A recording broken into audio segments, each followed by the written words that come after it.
Bom dia, presbítero. Bom dia. Glória a Deus. Tudo Paz bem? do Senhor. Bem. Bom, graças a Deus. Bom demais, glória a Deus. Bom. Família tá bem. Tá bem, graças a Deus. Ele tá bem, Hannah tá bem. Hoje ela completa 6 meses. Graças Uau, a Deus. passa rápido, né? Pois não é? Uhum. Já tá começando a falar babo. Aí tá na briga se ela vai falar mam ou babo. Ou papá, sei lá. O pessoal comenta que a criança sempre tem a tendência de falar papá, né? Uhum. O nome do pai.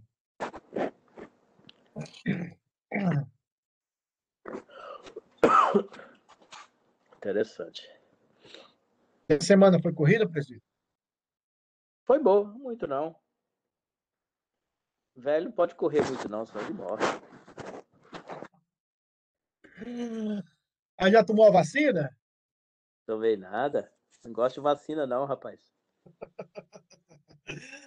Ainda mais as reações adversas aí, né? É. É um negócio assim, é tão enigmática essa questão dessa vacina. Eu também, quem sabe um dia eu vou tomar, mas quero aguardar um pouquinho mais aí, ver como é que tá, como é que as coisas se desdobram. É. Eu sou leigo nesse aspecto, mas a pessoa constrói a vacina muito rápido, fica assim, rapaz, eu não conhecia a Nunca... doença, já conhece a vacina. Mas Sandra, Bom dia. direto de Brasília, horário de Não, Brasília, de São né? Paulo. Mas horário de Brasília.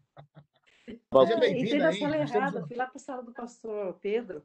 Falei, gente, Nós desculpa, temos um tem que aluno sair. internacional aqui no nosso meio, viu? Nossa Bom escola dia, recebeu gente. um aluno internacional aí. Bom dia, Valzinha. tá. Bom dia, gente. Bom dia, eu, Desval. Como é que tá o Dirceu e a Sueli? Estão caminhando. Preciso de muita oração. Certo. Bom dia! Com a oração dos irmãos. Bom dia, Daniel Castilho. Sandroca, você está internacional hoje. Pois é, nós temos um aluno Hoje eu estou. internacional, viu? Eita!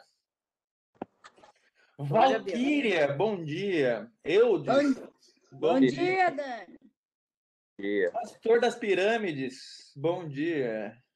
E é tudo blue, blue, blue, blue. Então, vamos dar continuidade, vamos iniciar. Vamos orar, pedir a bênção do Senhor. Dani, ora por nós aí para que Deus nos conduza nesse momento devocional aqui. Que Deus nos abençoe. Ora por nós. Vamos lá. Deus amado, Rei eterno, obrigado, Deus, por nos levantar mais um dia. Obrigado, Senhor, por permitir que estamos, Pai. Nos perdoe pelos nossos pecados. Senhor, eu peço que o Senhor esteja usando o nosso irmão Jeff, o reverendo Jeff, para que ele esteja administrando a palavra e que possamos, Pai, aprender com ela, Pai. Não só hoje, mas que possamos passar a palavra para frente, Deus. Eu peço em nome do Senhor Jesus. Amém.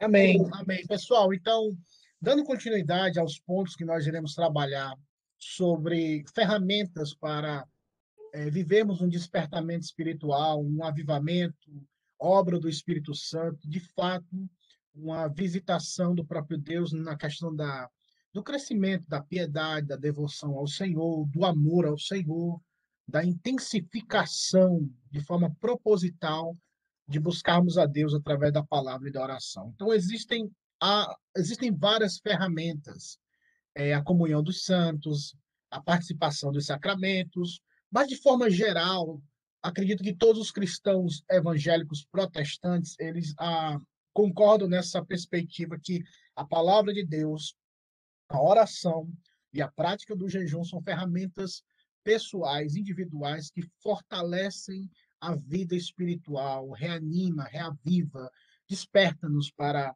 essa caminhada. E hoje nós iremos tratar da oração. Semana passada nós falamos sobre, desculpa, sobre a utilidade e a precisão que o evangelho, a palavra de Deus tem em nos conduzir, em avivar-nos. Como diz o próprio apóstolo Pedro na sua carta, que nós fomos gerados pela palavra viva, pela palavra de Deus. Então, a palavra de Deus gera vida, trazendo a vida onde há morte, e a palavra de Deus, ela dá continuidade a esse aspecto efervescente da vida cristã. Nós não precisamos ir para campanhas de oração de igrejas neopentecostais ou pentecostais. Nós não precisamos ir para as vigílias pentecostais para sermos despertados. Simplesmente nós precisamos ler o evangelho, a palavra, e obedecê-la e colocar em prática. Porque se nós sustentarmos essa ideia errônea, nós acreditaremos que o verdadeiro avivamento está no ambiente neopentecostal, pentecostal, e também iremos chancelar que as práticas que eles fazem, tais como movimentos, o cair do espírito, o sapatear, o falar em línguas, são ações do Espírito de Deus, e quando na verdade não procedem, de fato são emoções, e eu trabalho numa perspectiva bem branda e bem amiga, viu, irmãos? Há pastores que chegam ao ponto de dizer que lá quem opera é o diabo. Então, nós precisamos ter a sabedoria que ao aplicarmos o evangelho na nossa vida e buscarmos, nós veremos algo diferente. Foi o que aconteceu na história do cristianismo, na vida de Jonathan Edwards, Martinho Lutero, entre outros, vários. O movimento pentecostal, onde nós achamos que há o avivamento, ele surgiu no início do século XX. Então, durante 19 séculos depois da Igreja Apostólica, podemos dizer que não houve manifestação, poder do Espírito Santo, avivamento, é improvável e é errôneo nós afirmarmos dessa forma. Então, hoje nós vamos tratar da oração. Quão importante é a oração na vida e na caminhada cristã? Eu quero ler um texto com vocês, só para exemplificar, para iniciarmos lá no Evangelho de Mateus, capítulo de número 26.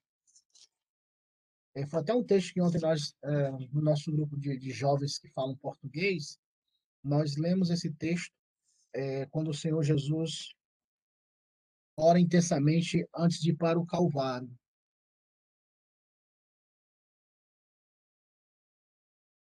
Versículo de número 38, 39 do capítulo 26 que eu vou ler. Mateus 26, 38 e 39. Então lhe disse: a minha alma está profundamente triste até a morte. Ficai aqui e vigiai comigo. Adiantando-se um pouco, prostrou-se sobre o seu rosto, orando e dizendo: meu pai, se possível, passe de mim este cálice. Todavia não seja como eu quero, e sim como tu queres. Meu intuito aqui é só ter esse texto como base para exemplificar na vida do Senhor Jesus Cristo o seu ministério de oração.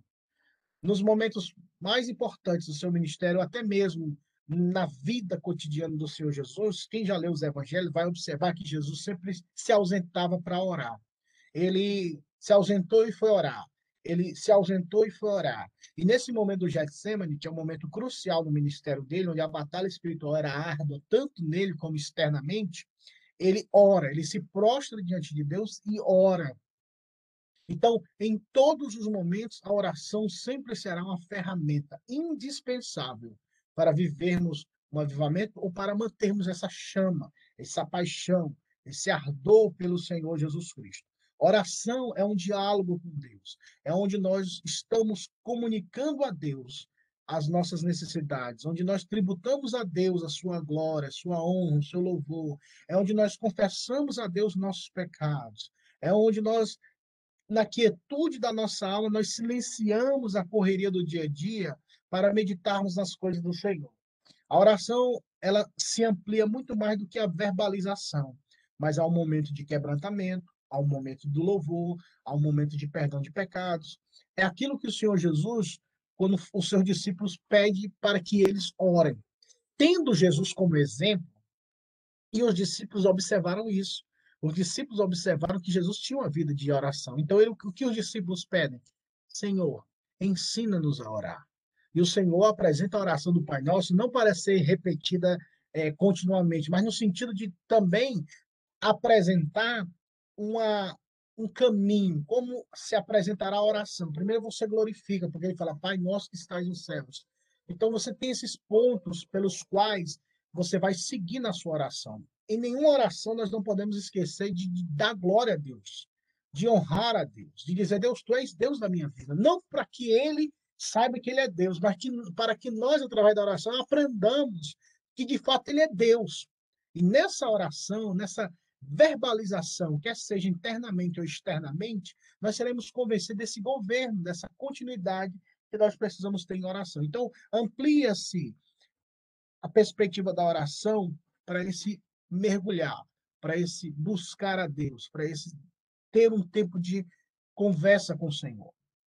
Algumas pessoas ficam com raiva. Ah, oração não é diálogo não, viu? Porque diálogo é duas pessoas falando. Deus não fala, não. Mas quem disse que na oração não possa ouvir Deus através da Escritura Sagrada? A Escritura Sagrada, orar a Bíblia Sagrada. Eu gosto muito do tempo nos antigos falavam, vamos orar a Bíblia. Orar a Bíblia é convocar as promessas que o próprio Deus fez através da Escritura Sagrada. E orar a Bíblia é você citar textos, esses textos durante a oração, onde você é fortalecido através das promessas de Deus. Então, tendo Jesus como base, que ele viveu uma vida de oração, irmãos, o próprio Senhor Jesus, o Filho de Deus, o Deus encarnado que andou entre nós e morreu na cruz, ele teve uma vida de oração. Ele teve uma vida de dedicação a Deus em oração. Mesmo sabendo dos planos de Deus e pelo motivo pelo qual ele veio ao mundo, ele sabia que ele veio ao mundo para morrer, ao terceiro dia ressuscitar, como ele mesmo falou. Mas mesmo assim, continuamente o Senhor Jesus estava em oração. O Senhor Jesus estava tributando a Deus a glória para ser, para nós, os seus filhos, o exemplo de piedade e devoção. E isso influenciou os demais discípulos, e a gente vai ver isso em Atos. Então vamos lá para Atos dos Apóstolos, capítulo 1. Vamos iniciar. Aí eu vou pedir a irmã Sandra para nós, por favor, Atos capítulo 1, versículo de número 14. E depois o presbítero Eudes lê para nós Atos 2:42, e depois a Valzinha vai ler Atos 3:1, tá bom? Vamos ler 3 passagens que exemplificam essa perspectiva agora na vida dos apóstolos. Atos 1:14, depois Atos 2:42, presbítero Eudes, e depois a Valzinha vai ler Atos 3, versículo 1, 3:1. Então, Atos 1:14, né? Isso, perfeito.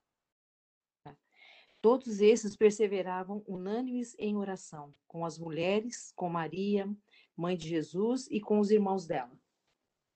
Perceba o texto que fala, todos eles perseveraram ou perseveravam em oração.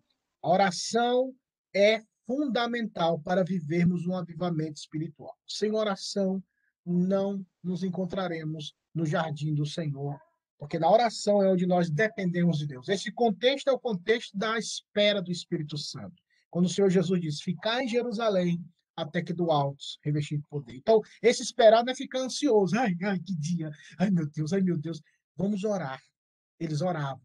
Ele não ficava aquele negócio, ei, vai, como é que é e tal. Aquela coisa natural, principalmente nós que vivemos hoje, meus irmãos, a gente vive muito assim, é desafiador, sabe, irmãos? É muito desafiador que nós vivamos assim, essa perspectiva de assim, quando vai ser, quando vai ser, quando vai ser, quando vai ser.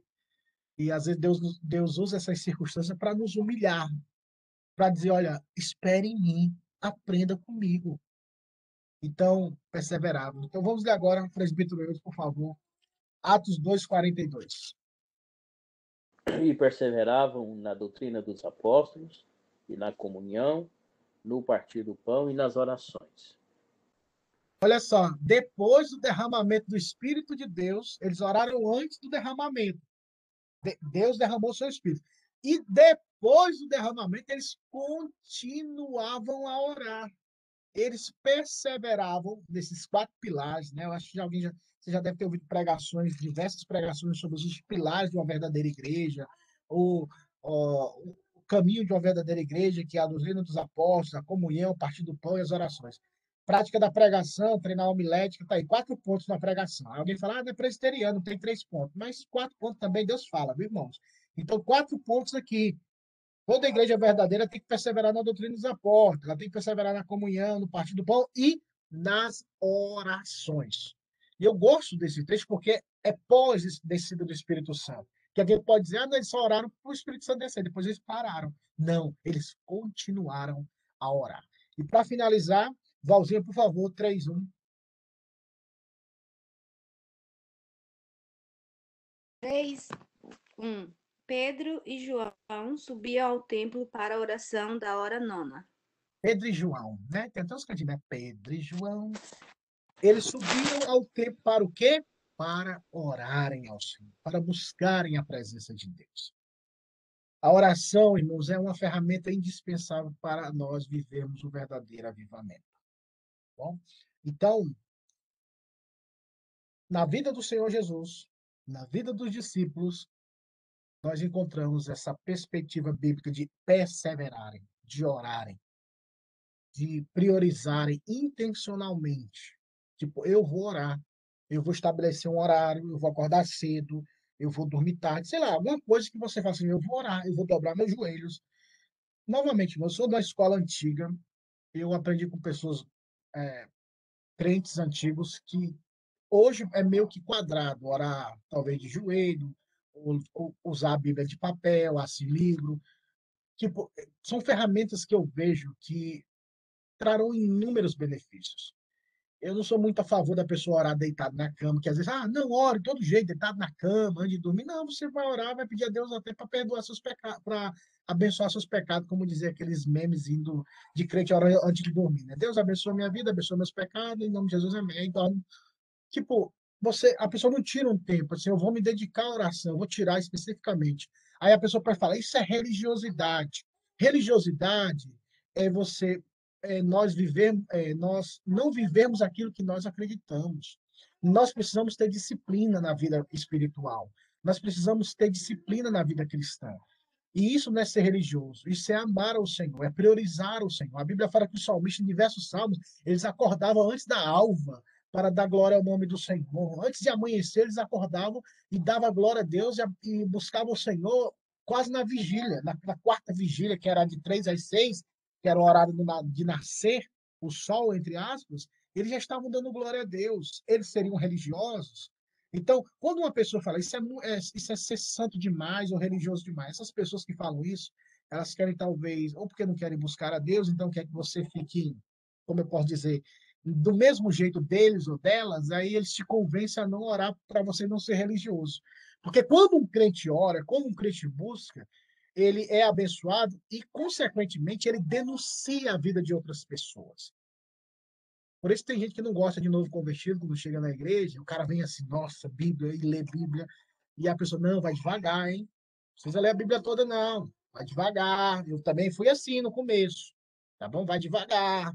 Mas por quê? Porque o velho já, que não quer mais viver para Deus, ele não quer que aquela vida exponha a frieza e o abandono dessa pessoa. Então, ele quer que é melhor trazer para o meu lado da frieza do que eu me levantar e viver essa realidade que é correta. Então, a vida de oração ela é fundamental. Se as pessoas não oram, ore você. Se as pessoas não buscam, busquemos ao Senhor individualmente. E a oração é uma ferramenta adequada. Perceba, Pedro e João, líderes da igreja. Pedro pregou um sermão que quase 3.000 almas se converteram, irmãos. Quase 3.000 almas se converteram em uma pregação. E mesmo assim, ele não parou de orar e buscar Deus. E o que ele foi fazer? Ele foi orar e orou no templo. Aqui só é um exemplo para que.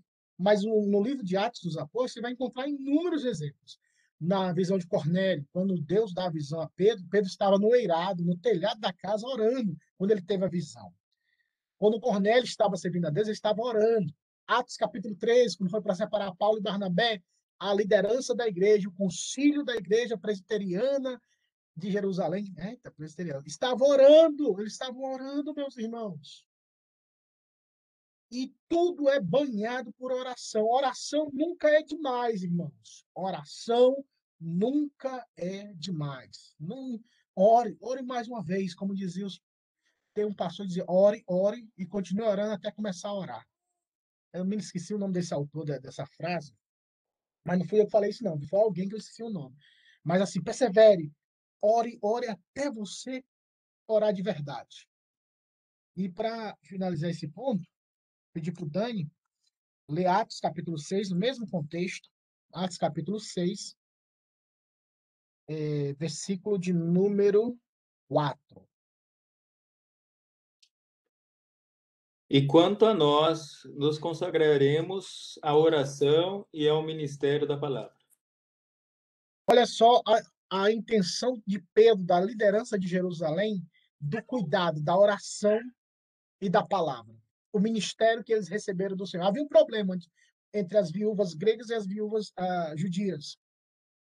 Então, eles classificaram ali um grupo que deveria tomar conta dessa realidade, que não era algo desprezível, menor, porque Pedro exige que essas pessoas que serão escolhidas, que elas sejam cheias do Espírito de Deus, que elas sejam cheias de sabedoria. Perceba que o cuidado dessa perspectiva de abençoar as viúvas deveria ser dominado pelo Espírito de Deus. Mas também cai o foco no que Pedro fala: olha, não é justo nós pararmos, nós temos um ministério. Então nós temos que continuar orando e lendo a palavra, e meditando na palavra, porque essas ferramentas são importantíssimas para o nosso desenvolvimento ministerial, para expandir o evangelho e fazer com que eles progrida, ele se espalhe em Jerusalém, podemos assim dizer, depois que eles entenderam que eles deveriam ir mais além. Mas o meu foco aqui é que nós entendamos essa realidade. A oração, ela é fundamental para vivermos o verdadeiro avivamento. Crente que não ora é um crente que não respira espiritualmente. Jonathan Edwards dizia que a oração é a respiração do crente. Crente que não ora, crente que não tem uma vida devocional com Deus, crente que não tem um momento a sós com Deus, dificilmente ele tem vida espiritual, dificilmente ele tem um brilho do Senhor na vida dele ou dela. A oração, irmãos, é o andar com Deus de mãos dadas, é conversar com o Pai, transmitir ao Senhor através de Jesus Cristo tudo que nós somos e pedimos da parte dele esse despertamento, esse quebrantamento para vivermos o verdadeiro avivamento. Então, perceba essa perspectiva. Tendo finalizado esse ponto do exemplo do Senhor Jesus e agora os exemplos dos apóstolos, eu queria só que vocês entendessem uma coisa. Há um erro muito grande na teologia que aconteceu no século XVI, depois da Reforma Protestante. Lutero combateu muito isso. Isso aconteceu logo após a Reforma, depois de alguns anos. Um grupo que, ao encontrar-se com o texto sagrado, eles chegavam a uma conclusão equivocada. Esse grupo foi conhecido como os antinominianos. Os antinominianos significam aqueles que são contrários à lei. Esse grupo, eles acreditavam, eles tomavam a perspectiva bíblica, mas o resultado, a conclusão era uma conclusão antibíblica. Eles pegavam a perspectiva bíblica, mas a conclusão era antibíblica. Por exemplo, eles falavam assim: Cristo Jesus morreu para cumprir a lei. Isso significa que não precisamos guardar a lei, porque ele cumpriu a lei. Então a nossa vida está nele. Então ele cumpriu por nós. Então eu não tenho necessidade de cumprir a lei. Nessa perspectiva, tem o antinomianismo na questão jurídica, na questão filosófica, eu me refiro na questão teológica. E nessa perspectiva teológica, eles eram contrários à lei. Eles viviam uma vida muito entre aspas, pregressa, a questão de manter pureza, santidade. Então, eles aniquilavam, eles negavam a obediência, eles negavam essa busca. E isso, no desdobramento, mais à frente, Charles Spurgeon, que foi um pastor batista calvinista ali pelo século XVIII, XIX, ele também lutou contra um grupo que era conhecido como hipercalvinistas. Os hipercalvinistas eram um desdobramento do conhecido antinomianismo na perspectiva evangelística. Porque eles diziam: Cristo Jesus morreu na cruz para salvar os seus eleitos. Ok? Ok. Os eleitos virão de um jeito ou de outro, certo? Certo. Qual é a conclusão que nós temos? Não precisa evangelizar, porque se ele morreu pelos eleitos, os eleitos virão, para que eu preciso evangelizar? Então eles pegam a premissa bíblica, mas a conclusão é antibíblica. Então, isso aconteceu em vários momentos na história do cristianismo. Hoje, nós vivemos aquilo que... Isso eu peguei do pastor Ricardo Barbosa, um pastor presbiteriano lá em Brasília, que ele é conhecido pai da espiritualidade. É muito bom os livros que ele traz essa pesquisa da espiritualidade. Ele citou um texto... Qual é o nome dele? Você pode repetir? É pastor Ricardo Barbosa, pastor da Igreja Presbiteriana do Planalto. Pastor Ricardo Barbosa. O nome dele ainda tem uma outra parte, mas eu só me lembro de Ricardo Barbosa. E ele escreve muito sobre essa perspectiva da espiritualidade cristã, um homem muito sábio, uma referência no meu presbiteriano. Então, ele citou um termo, não sei se ele criou esse termo, ele falou: hoje nós vivemos um, um ateísmo cristão. Acho que é ateísmo cristão. É meio que contraditório, mas ele explica dessa forma. Hoje as pessoas elas verbalizam a crença em Deus, mas eles negam com as atividades. Deus não existe na vida deles durante a semana. Deus não existe na vida desse grupo que se denomina cristão durante os dias. E Deus se limita ao contexto eclesiástico. Então, os Eu acho princípios que ele fala, elementares da Bíblia. Opa! eu acho que ele usa o termo ateísmo prático, né? Isso, eu acredito também que seja. Mas é alguma coisa de ateísmo cristão, ateísmo prático, onde você nega de forma aquilo que você defende, aquilo que você fala. Eu creio em Deus, mas vivo como se Deus não existisse. Eu sei que Deus pode responder pela oração, mas eu não oro como deveria. Então, é como se fosse uma vida contraditória. E essas pessoas que são esse tipo de ateístas, eles estão dentro de ateísmo, entre aspas, estão dentro da igreja, eles estão dentro das igrejas. Eles, é como, dentro do contexto do Novo Testamento, eu tomaria por base o texto que Tito fala que esses negam, eles confessam que conhecem a Deus, mas negam com as suas próprias obras.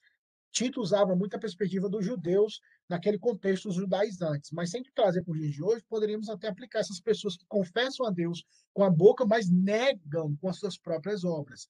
Então, quando nós caímos nesse erro do antinomianismo, de negarmos, de pegarmos uma premissa bíblica, por exemplo, da oração.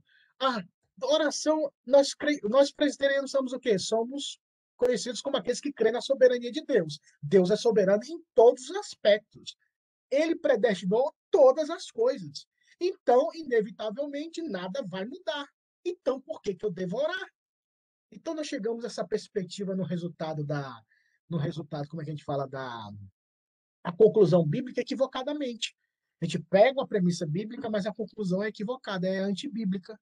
Então, nós percebemos hoje no nosso meio um tipo de antinomianismo em duas vertentes, tanto na oração quanto na vida. É aquela fala, vamos orar, irmão, vamos orar, mas ninguém ora. Vamos nos dedicar à oração, mas ninguém quer se dedicar realmente à oração. Por quê? Porque sorrateiramente nós estamos resguardados uma falsa compreensão, no falso entendimento, que se nós achamos que Deus é soberano em todas as coisas, então não precisa orar. Na verdade, ninguém vai verbalizar isso, dizer, não, rapaz, que é isso? Eu claro que acredito que Deus vai. Mas na prática nega, porque não ora, não incentiva a orar e não é exemplo de oração como os apóstolos foram, como os servos de Deus foram. Então, nós precisamos ter muito cuidado para não cairmos nesse erro. Por isso que o calvinismo, as doutrinas da graça, irmãos, ela é libertadora. Mas se elas não forem acompanhadas com quebrantamento, com coração humilde e um espírito de oração, elas podem também ser uma ferramenta de juízo.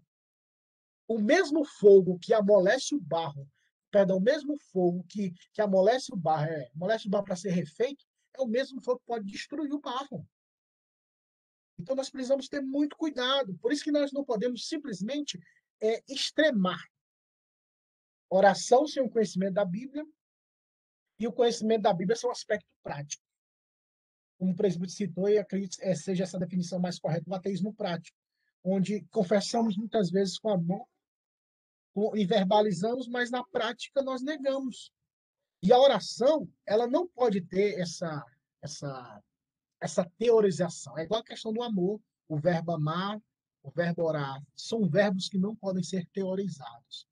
Jamais, eles têm que ser praticados. Até a contradição, né? Você não pode teorizar um verbo. Claro que o verbo é uma ação. Então, mas muitas vezes nós teorizamos o verbo, que mostra a ação do sujeito. Você aprende a orar orando. Eu gosto muito da história da igreja, eu gosto muito de ler biografias de homens de Deus. E a biografia de George Whitefield, e entre outros, assim, deixa a gente assim, fala assim, meu Deus, eu não sou crente, não.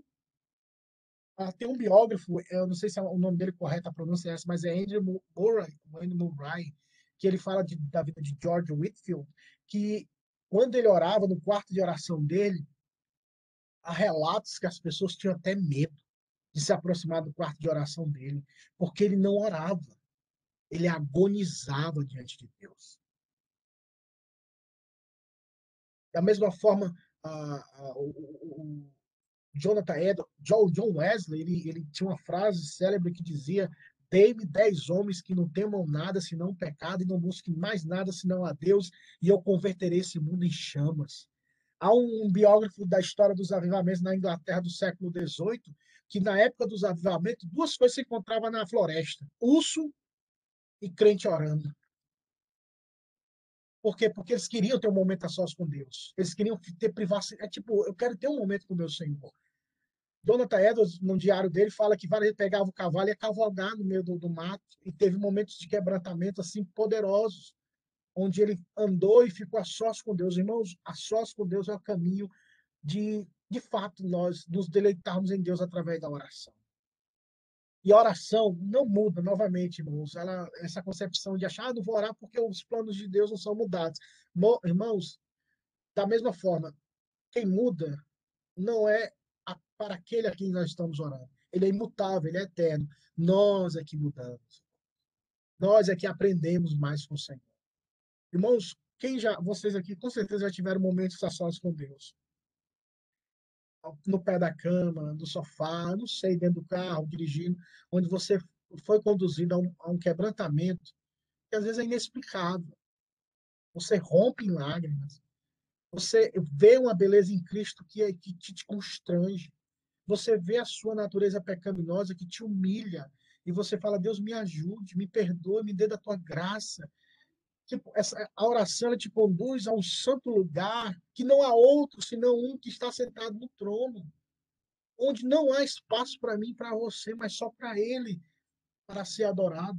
Então, quem muda sou eu, não é Deus. Então, essa percepção errada desse grupo que afirma que eu não vou orar porque eu não mudo Deus e Deus é soberano, então não preciso orar, isso é uma premissa carnal para sustentar a minha frieza.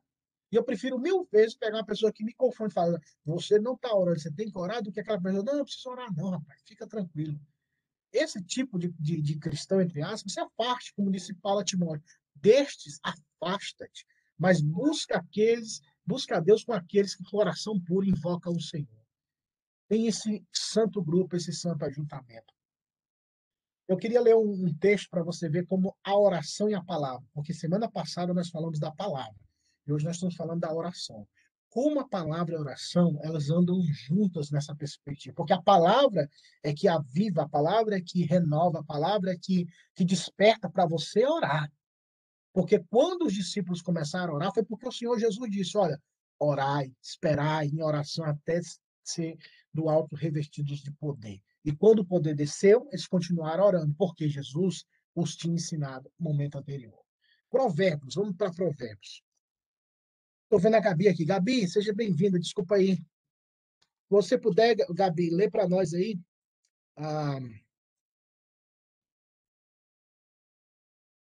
Provérbios 28, 9. 28, 9. Isso, Provérbios capítulo 28, versículo 9. Tá abrindo aqui, peraí. Tá bom. A irmã Sandra, depois, por favor, abre para nós aí em Amós, capítulo 5. Amós é depois ali de Joel, Osé, Joel, Daniel, aquela coisa, os profetas menores. Provérbios 28, 9? Isso, Se alguém se 28, 9. recusa a ouvir a lei, até suas orações serão detestáveis. Receba esse conselho de Salomão. Se nós apartarmos de ouvirmos a lei, a orientação do Senhor, por que a nossa oração será abominação? Porque nós não oraremos segundo a vontade de Deus. Nós não oraremos como Deus nos orientou, porque até para orar, irmãos, Deus nos orientou como deveríamos orar. Deus nos orientou pela sua palavra. Então, oração que não tem a palavra de Deus, nós cairemos no misticismo exacerbado, no misticismo exagerado, onde nós encontraremos mais a loucura do que a devoção e a glória ao nome do Senhor. Então, Deus já falou isso no Antigo Testamento. E ele ratifica no livro do profeta Amós, que a irmã Sandra vai ler agora, Amós 5, 21, do 21 até o 24, olha só o que Deus fala nessa perspectiva, tanto de assembleia, de reunião, de louvor, sem ouvirmos e praticarmos aquilo que o Senhor Deus nos orientou. Por favor, Marcelo. Aborreço, desprezo as vossas festas, e com as vossas assembleias solenes não tenho nenhum prazer. E ainda que me ofereçais holocaustos e vossas ofertas de manjares, não me agradarei deles, nem atentarei para as ofertas pacíficas de vossos animais cevados. Afasta de mim o estrépito dos teus cânticos, porque não ouvirei as melodias das tuas liras. Antes, corra o juízo, corra as águas, e a justiça como ribeiro perene. Isso é fortíssimo, sabe? Eu fico assim, meu Deus. Quando eu estou num santo ajuntamento, eu pensei, o Senhor se agrada de nós, o Senhor está aqui conosco. Porque se não tivermos nesse ajuntamento, como diz no verso 21, ele não tem prazer, não tem. Porque nós não vivemos uma vida que acompanha um aspecto prático. Aí no versículo 23 fala: olha, afasta de mim esse cântico, tipo, afasta de mim essa melodia, esses líricos, talvez essa beleza exterior. Por quê? Porque no versículo 24 ele fala: porque eu não vejo justiça no meio de vocês, eu não vejo essa prática no meio de vocês, eu não vejo essa devoção no meio de vocês verdadeiramente. Ficou muito ritualístico, não é algo que você de fato vive. Por isso que a vida de oração, quando ela invade todo o nosso ser, quando ela invade a nossa alma, nós oraremos ao Senhor. Teremos um momento específico. Teremos um momento onde nós iremos separar na nossa vida, um momento onde estaremos nós e o Senhor. E também um momento em comunidade, como o povo de Deus. Mas nós não podemos cair no erro de estereotizar ou estereotipar esses rituais nessa perspectiva e cairmos no erro do farisaísmo, que no caso foi a hipocrisia. O aspecto prejudicial dos fariseus, irmãos, e que eles eram hipócritas. O Senhor Jesus até fala, olha, Mateus 23, o que eles falarem, vocês escutem, mas não façam o que eles fazem. O Senhor Jesus fala, olha, o que eles estão falando é certo, escutem, mas não vivam como eles vivem, porque eles não vivem o que eles pregam, o que eles ensinam. Então, para não cairmos nesse erro. E o Senhor Jesus no Antigo Testamento convoca essa realidade de que a palavra e a oração devem caminhar juntas. A oração sempre será um desdobramento da ordenança do Senhor. E para continuarmos a entendermos essa palavra, a vida de oração ela é inegável. Não há perspectiva de negociação. O crente de verdade, ele ora. Até porque para manter a vida em santidade, como também para buscar em si o avivamento, despertamento espiritual. Olha só o que Paulo fala lá aos Filipenses, aos Efésios. Ô, pastor, À vontade, querida. é tanto que aqui no verso 4 de Amós, né, pois assim diz o Senhor à casa de Israel, buscai-me e vivei. Então, vida mesmo, a gente só tem quando a gente ora e busca a palavra de Deus, né? Tem intimidade com Deus, né? É isso mesmo. Até para o nascimento da vida cristã é por meio da palavra, como diz Tiago e Pedro nas suas cartas.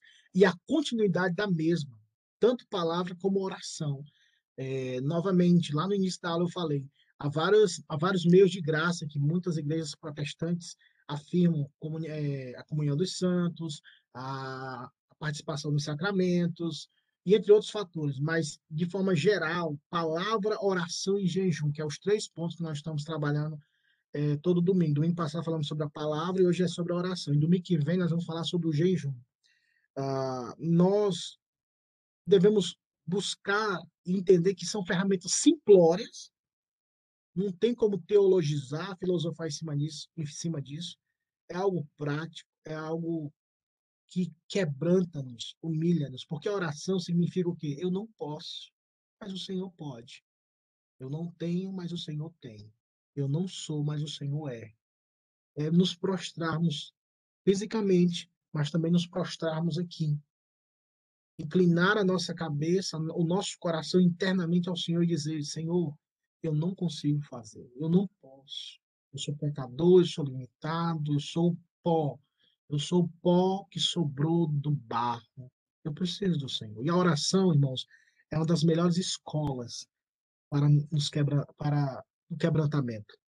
Pastor Ronaldo Lidório, e eu, por ser, aí é só uma brincadeirazinha aqui. Eu, por ser nordestino, tem hora que eu coloco umas letras N nas palavras que não existe, né? Aí ele que observou isso em mim quando eu comecei a namorar, e eu pedi que ela me ajudasse a progredir em alguns aspectos, né? Aí, e eu falava o nome do Ronaldo, que é o pastor presbiteriano missionário, o povo até me ironizava. Nossa, eu idolatria com esse Ronaldo, né? Porque eu chamava Ronaldo Lindório, né? Tá vendo? Chama até de Lindo. O nome dele não é Lindório, é Lidório, né?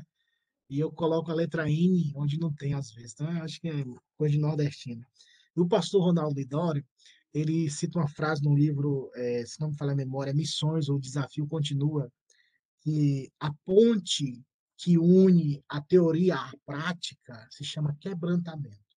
Então, às vezes, nós sabemos a teoria e como efetivar isso, como colocar isso em prática. Nessa perspectiva, ele fala do quebrantamento.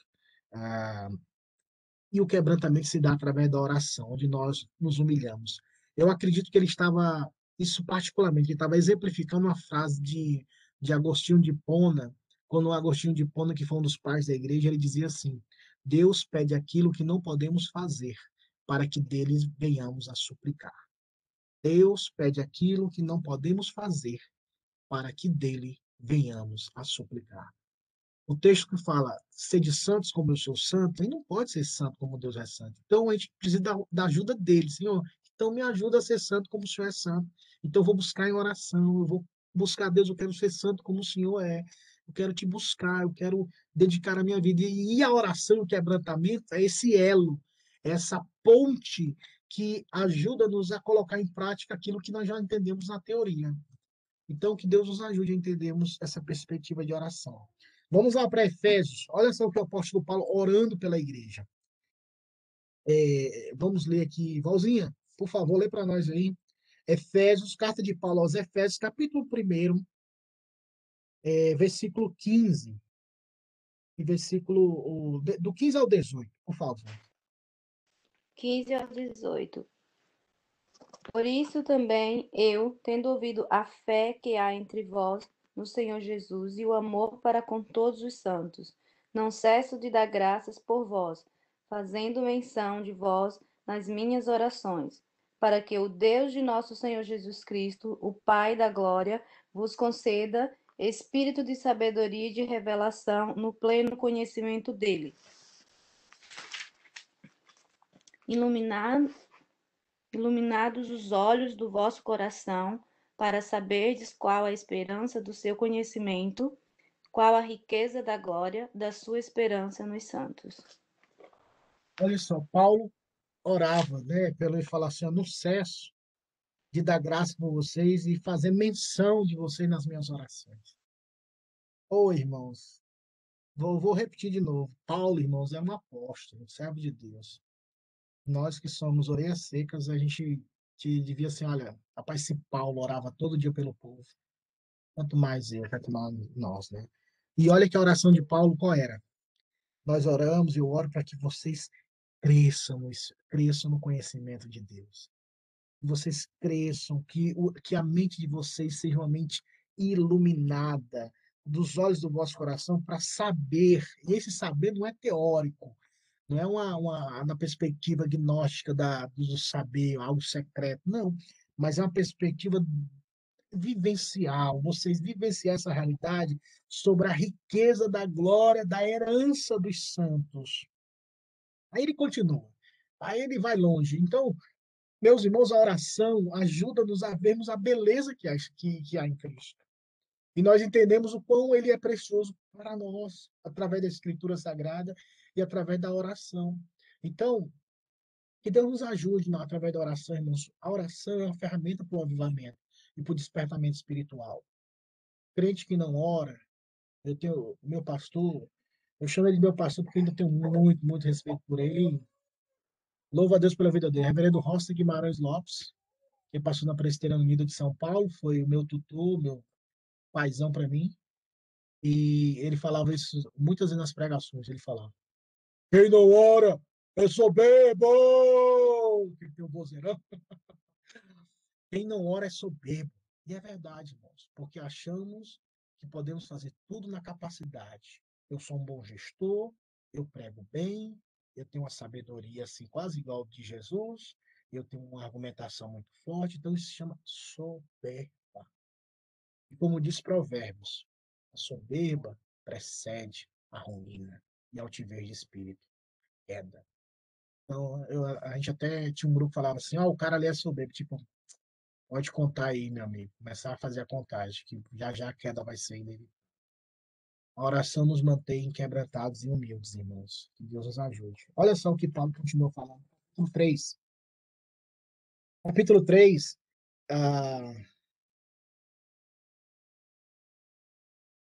3,14. Eu vou ler para vocês. Efésios 3,14. Por esta causa, me ponho de joelhos diante do Pai, de quem toma o nome de toda a família, tanto no céu como sobre a terra. Olha, esse é o motivo que Paulo continua dizendo, eu me ponho de joelhos. Olha, crente ora de joelho. Eu não vou também estabelecer doutrina aqui não, né, irmão? Mas vou seguir o exemplo de homens de Deus, né? Ele se punha de joelho, para quê? Para que, segundo a riqueza da sua glória, vos concedais que sejais fortalecidos com poder mediante o seu espírito no homem interior, e assim habite Cristo no vosso coração pela fé, estando vós arraigados e alicerçados em amor, a fim de poderes compreender com todos os santos. Olha, isso aí não é os eleitos, os que temos. Eleito que eu falo assim, irmãos, é na perspectiva que só aquele cara ali ele tem algo especial, um dom especial, como fosse sei lá, um Jesus Júnior da vida aí. Não. Todos os santos, irmãos. Não é para um grupo, é todos aqueles que são santos em Cristo, para que compreenda qual é a largura, o comprimento, a altura, a profundidade e conhecer o amor de Cristo, que excede todo entendimento, para que sejais tomados. Ou seja, não tem miséria, tem que encher até a tampa, até ultrapassar e tomar de toda a plenitude de Deus. Meus irmãos, olha só o motivo da oração de Paulo pela vida dos irmãos em Éfeso. Para finalizar, Colossenses 4, Colossenses 4, 4:2. Por favor, Daniel, lê para nós aí. Colossenses capítulo 4, versículo 2. 4:2.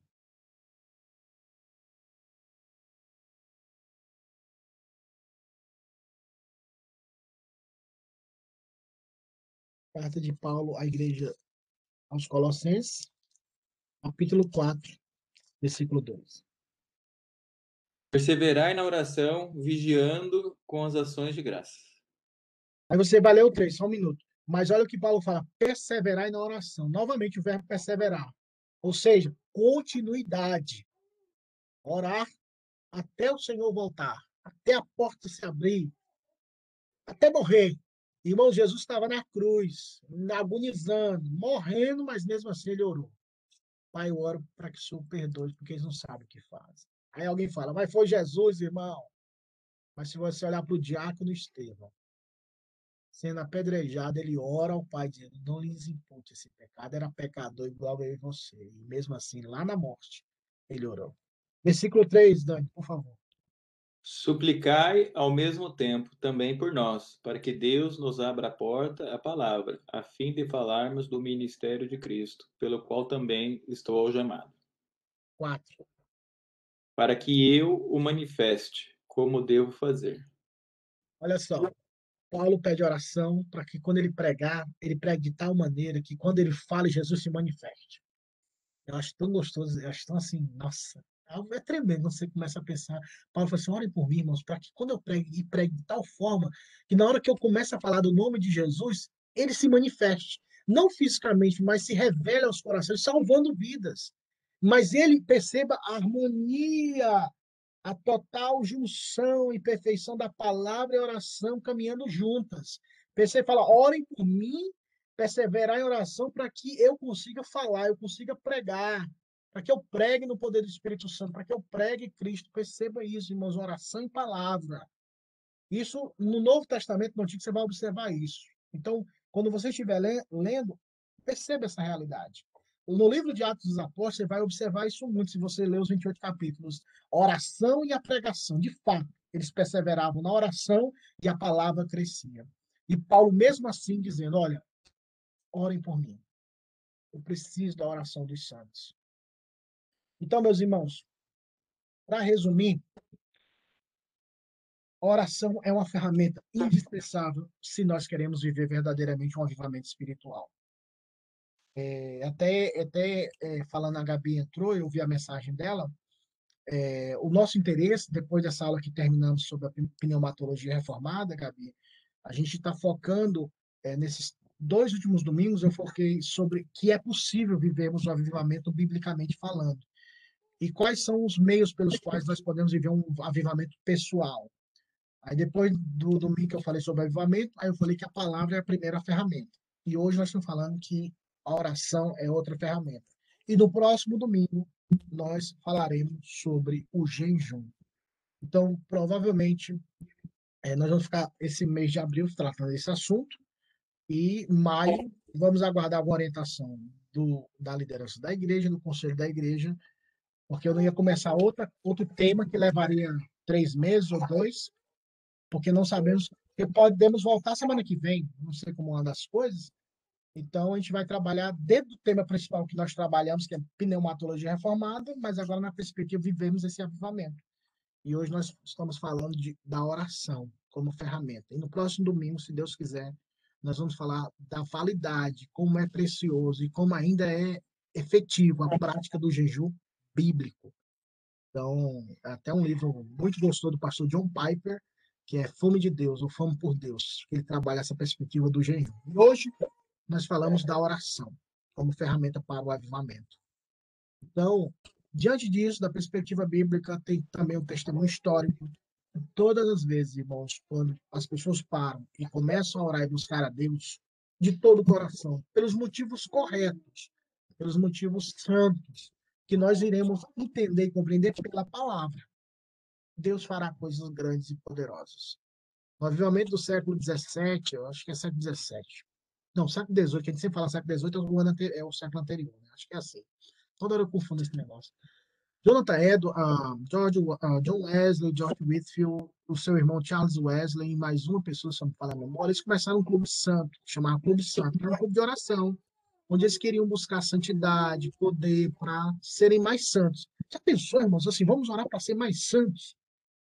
É algo assim, como assim, não tem nem como dizer que não é de Deus, porque a natureza pecaminosa não quer ser santa.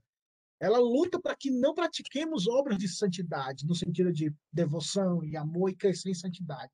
Aí vamos se reunir para nós orarmos para sermos santos, para comungarmos, ler a palavra. Você pode ter certeza que esse ajuntamento é um ajuntamento espiritual, porque ele está indo contra a natureza pecaminosa. E quando você vai contra a natureza vai de encontro à natureza pecaminosa, é o próprio Deus operando isso em nossos corações, para não vivermos segundo os nossos interesses e prazeres. Então, dessa oração surgiu um avivamento que despertou a Inglaterra, pessoas foram convertidas ao Senhor, de tal forma que também invadiu os Estados Unidos, depois tendo com Jonathan Edwards aqui e em outras províncias, em outras colônias aqui na época dos Estados Unidos. Mas tudo também começou nessa perspectiva de oração. Há um biógrafo que dizia assim, para você ver como a vida religiosa é um perigo, irmãos, que quando George Whitefield começava a pregar, o pessoal que era o clero da época, a liderança religiosa da época, sabe o que eles falaram para parar George Whitefield? Porque George Whitefield pregava nas ruas junto com John Wesley, que até falava, o púlpito é o mundo, nessa perspectiva de falar, eu não preciso pregar só dentro da igreja. As pessoas falaram assim, vamos convidá-lo, vamos consagrar, tipo, vamos consagrar ele a ser, meu nome é, a ser bispo, tipo ser pastor naquela época, esse é o tempo. Porque eles achavam que trazendo ele para o meio daquela liderança, ele pararia de pregar. Como se o ambiente que deveria gerar mais santidade e temor fosse ser correto, mas naquele aspecto, naquele contexto, traria era frieza. Como fala assim, ele vai parar de pregar se ele vier para o nosso meio. Você vê, né, que às vezes há um grupo dentro do ambiente religioso que deveria gerar temor, santidade, mas ao contrário, gera frieza, indiferença, mas graças a Deus ele não aceitou, né? Continuou pregando na rua e até no dia da morte dele, acho que aos 55 anos, com a vela na mão, o povo orando por ele na frente da casa dele, ele desceu as escadas e pregou o último sermão dele, já sem ar, deitou na cama e acordou na glória. Então, pessoas que amavam o Senhor. Que Deus nos ajude e tenhamos esses exemplos, meus irmãos, para crescermos em piedade. Amém? Amém. Algum acréscimo, alguma pergunta, alguma colocação? Por favor, fique à vontade sobre esse tema da oração. Semana que vem, se Deus quiser, nós vamos falar do jejum, tá bom? Vamos jejuar, meus irmãos. Não esquecer do Herbalife, não, viu, irmãos? E jejum não da Coca-Cola ou da TV, mas vamos ver qual é a perspectiva do jejum bíblico, da mortificação da carne. Tá bom? Então vamos orar, pedindo a bênção do Pai Eterno. Eu vou convidar a nossa irmã Sandra que ore, encerrando nessa manhã, e ore também, né, pelas nossas irmãs que estão grávidas, a Isa, a Camila e a Gabi, para que Deus conceda a elas essa reta final para essas heranças do Senhor. Senhor, graças te damos mais uma vez nesse dia, te louvamos, glorificamos o teu nome, porque o Senhor é o Deus eterno, o Senhor é o Deus que criou todas as coisas, o Senhor nos fez, o Senhor nos gerou no teu espírito, o Senhor, ó Pai, com amor eterno, nos chamou um dia, e obrigado, ó Pai, porque hoje nós podemos estar aqui como igreja, como corpo de Cristo, podemos ainda que remotamente, podemos estar juntos, ó Pai, falando a tua palavra, comungando uns com os outros, vendo os irmãos. Muito obrigado por essa bênção, ó Deus. E Pai, nós queremos te pedir que em nome de Jesus, ó Pai amado, o Senhor nos conceda crescimento, maturidade, que o Senhor, ó Deus, cada dia mais nos ajude a ter mais intimidade com o Senhor, para que te conheçamos cada dia um pouquinho mais, até que na eternidade continuemos esse processo de te conhecer eternamente, porque o Senhor é o Deus que é Pai. E nós te agradecemos, ó Pai, pela nossa filiação, te agradecemos porque temos essa confiança de que podemos nos aproximar do Senhor confiadamente, sabendo que o Senhor, ó Pai, tem bênçãos e bênçãos sem medida, ó Deus, bênçãos espirituais para as nossas vidas espirituais. Louvamos e bendizemos o teu nome. Toma a vida, o coração de cada um dos meus irmãos aqui hoje, nessa manhã, que o teu Espírito Santo esteja trazendo um avivamento a cada coração, despertando, ó Pai, o desejo grande, ó Deus, de poder estar te buscando, de buscar comunhão com o Senhor, buscar intimidade com o Senhor. E a tua palavra nos diz, ó Pai, que as demais coisas o Senhor nos acrescentará. Pai, livra-nos da preocupação com aquilo que é material, livra-nos da preocupação com o que haveremos de comer, de beber, porque, ó Pai, nós sabemos que o Senhor tem cuidado das nossas almas, o Senhor é o Deus das nossas almas. Por isso te louvamos e te agradecemos. Continua conosco, ó Deus, nos abençoando nesse dia, que possamos mais tarde, ó Deus, ainda aqui na igreja ou online, nós possamos, ó Deus, te adorar em espírito e em verdade, ó Deus. Ajuda-nos a sermos verdadeiros adoradores, ó Pai, queremos te adorar dessa forma, em espírito e em verdade. Muito obrigado também, ó Deus, porque o Senhor tem gerado vidas, ó Pai, novas vidas no ventre das nossas irmãs. Obrigado pela vida da Gabi, que tem estado aqui todos os domingos conosco, ainda com pouco tempo na sua gravidez. Que o Senhor esteja abençoando ela. O Senhor é um Deus que o Senhor tem já tudo pronto, ó Deus. Sabemos que o Senhor determinou o dia da concepção e o Senhor tem já determinado o dia do nascimento dessa criança. Aquieta o coração da Gabi para que ela saiba, Deus querido, que quando ela tiver seu filho nos braços, ó Pai, a alegria dela vai ser indizível.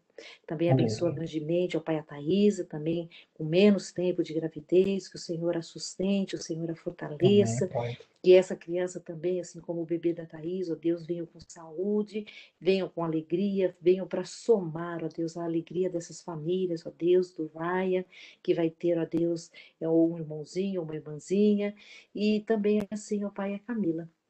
O Senhor abençoe essa reta final, já próximo, ó Pai, os dias de nascer o bebê, que o Senhor continue cuidando dela, previsto a cesariana, que o Senhor esteja com os médicos, livrando ela de todo mal, livrando ela, o bebê, o Alê, que vão estar dentro de um hospital.